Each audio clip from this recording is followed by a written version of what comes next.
towards EU integration? Well, the Article 6 of our agreement says very clearly that the process will continue with the goal of reaching the legally binding comprehensive normalization agreement. Yes. And that's exactly what my mandate says. So to answer your question, clearly, this is not a final deal. But this is the deal that offers, and I really subscribe to what I'm saying, maximum that can be achieved at this point in time. So you can think whether it's better to say, I want nothing until I get everything, or I'm going to get as much as I can realistically in the step 1 and the rest in the step 2. So if this is a deal that's going to lead to an eventual final deal with a normalization, for the normalization of the relations, is there a timeline on that? Because as you know, there's been a lot of talk that once the parties are closer to joining EU or prior to EU affiliation, that's something that would be taken care of, and that would sort of imagined as the final stage of it. Look, European Union made it very clear that for us the final goal is the legally binding agreement on comprehensive normalization of relations. And so that means we will continue our work until we get there. The speed depends on the two parties, on their commitment, on their willingness to agree and reach agreements. And I'll insist on this one a bit more. You said that the last meeting was the best and that the level of trust is really low. And is there something that maybe mediators should do to raise that, or it's still totally up to the parties? The last meeting was the best. When I say this, I'm sorry to interrupt. I mean, is there a need for stronger guarantees? Is there a need that something that mediators should do so the level of trust would be a bit bigger? I would say last meeting was the best in terms of atmospherics. Of course, the parties hold their ground and they disagree on many things, but they do it in a spirit of mutual respect, which was not necessarily the case in first meeting. So that's already good.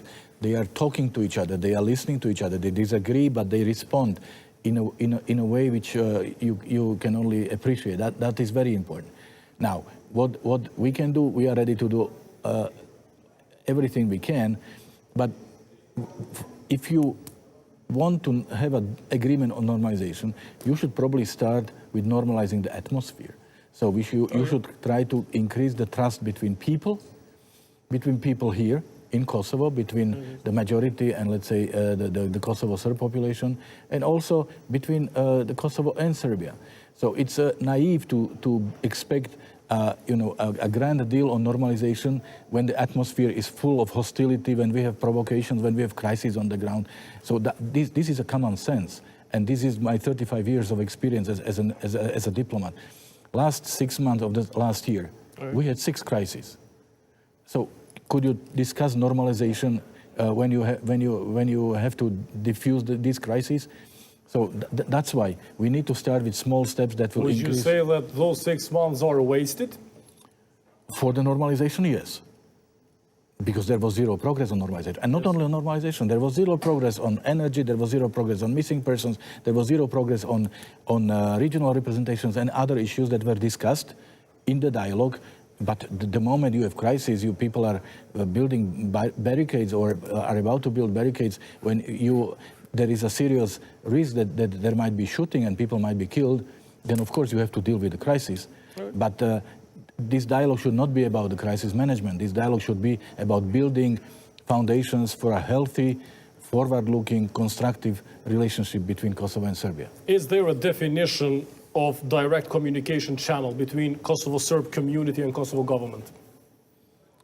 Well, that's for the Kosovo government and Kosovo-Serb community to establish. But again, my point is, let's get the inspiration from existing European models. Kosovo is multi-ethnic, but Kosovo is not only multi-ethnic country in Europe. There are many, and you should look into the models and you should see how this is done and get the inspiration from the models that function. Functioning means positive for the functioning of the constitutional system, but also positive for the, I would say, the feelings of satisfaction on the side of minorities. Because one of the biggest issues that we constantly address to our institutions is that On the page